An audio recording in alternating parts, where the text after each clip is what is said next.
What's up everybody? I wanted to do a second part of today's uploads. I uploaded a video from my computer talking about these printouts and the cat will not be quiet. There she is over there. Hey Thackley! Okay, so we're gonna just talk through the cat because there's no shushing her up. What do you want?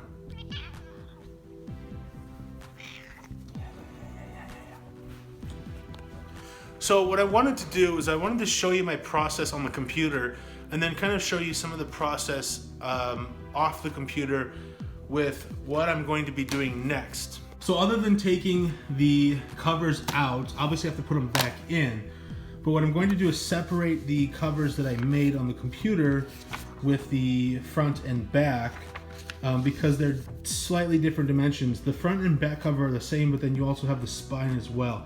So I'm going to do front covers and then back covers and spines in different piles. What I'm going to do next is then cut them out on this. So let me separate these. It'll take me a couple minutes, a few minutes. Let me separate these and then we'll be ready to start cutting. I've separated the front covers and the back covers and spines in two different piles. And what I like to do is overlap where you can see just a tiny bit of color underneath the arm for the cutter.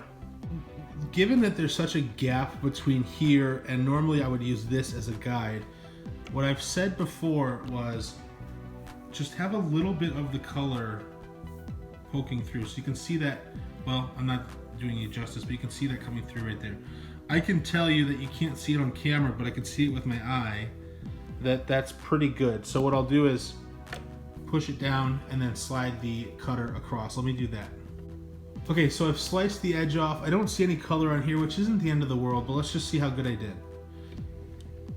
Okay, so I missed the mark just a tiny bit, but to be honest with you, that's fine. It's a consistent white strip up the side. Normally I like to cut off a little bit more than that, but I think it's gonna be fine. So let me rotate it to where this edge is down here. And you wanna clean up the edges, so I'm going to do that. But you can see down here, where you can line it up. And you can double check it by looking at it here, which I see the color. But I'm just gonna square this off real quick and then cut it. This is a little bit more of what I like to see, where there's just a tiny sliver of color off of that top strip, which means that I'm really close to that edge. I think that's pretty good. What I'll do again is rotate it here.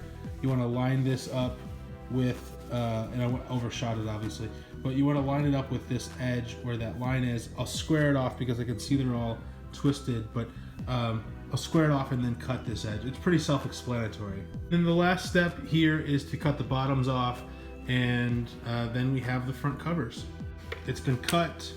The only side that's not like perfect, quote unquote, is just this one here. I don't really care. I'm gonna leave it like that.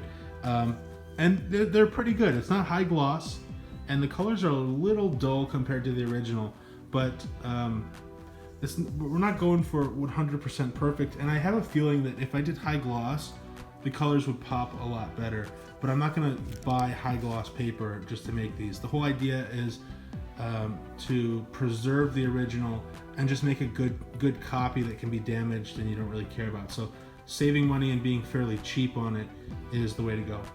The next step up is just doing the same exact thing for this. I'm not going to show you this part, but it's really self-explanatory. Now I've got the front covers, back cover, which is attached to the spine. This one, if you watch the video, this was a little bit hard. You're not going to be able to read this game pretty much at all. So maybe what I'll do is go over with a marker, or maybe I'll just leave it and not really care. To be honest with you, it's just Jeep Thrills, so I don't think anybody's going to be gunning for that game when they come check out the game library and say, yeah, let's play that one. That one's sick. I'll show you the before and after when I put the original covers back in, and you can see the size difference, the color difference, and just kind of see for yourself what was done. This is the stack of games, and they're all in the same order. And this is the original case versus the new case. So let's just take a quick look. I just wanted you to see that. So we've got 10 games stacked in front of 10 games, and let's just take a look. 1, 2, 3, 4, 5 and a half, almost 6. So if we take this off, it'll be 6 games. So it's like 5 and a half. So it takes up less than half. Like, and it's all minimal. So over the course of 10 games, it only saves you one extra half of a game. So it's a small percentage. So let's just say 5 and 5, right? Or 10 and 5, so it's half. So 10 of these games takes up the space of 5 of these games as far as the cases go. And I want to show you the next thing. So it's a space saver for sure. But I want to show you the color differences. This is kind of, I don't know what you'd call it. It's a different orange. It's not as vibrant. None of the colors are quite as vibrant. And the details are a little bit washed out. But the reality is, I think if I used high gloss, I think you could get there. Or I could spend forever on the computer and adjusting the color and changing things up on the computer, but I don't really care. It's not about that. It's not even worth it, to be honest. But you can see for yourself, it's a pretty good copy. Sorry, there you go. You can see for yourself, it's a pretty darn good copy. The last thing I want to show you, check that out. One last peek here. I mean, I think it's a pretty good copy. I think it does really well, especially considering it takes half the space. So hopefully you enjoyed this video. If you didn't check out the other video where I'm actually showing how I did it on the computer, which it's really not complex, but I at least showed my process. If you didn't watch that video, please go check it out if you have any interest in this at all. Thanks for watching. Thanks for checking it out. I really do appreciate it. If you have any comments, positive or negative, feel free, if I could talk, feel free to leave them below. Like or dislike the video. But either way, thanks for watching, and I'll see you next time.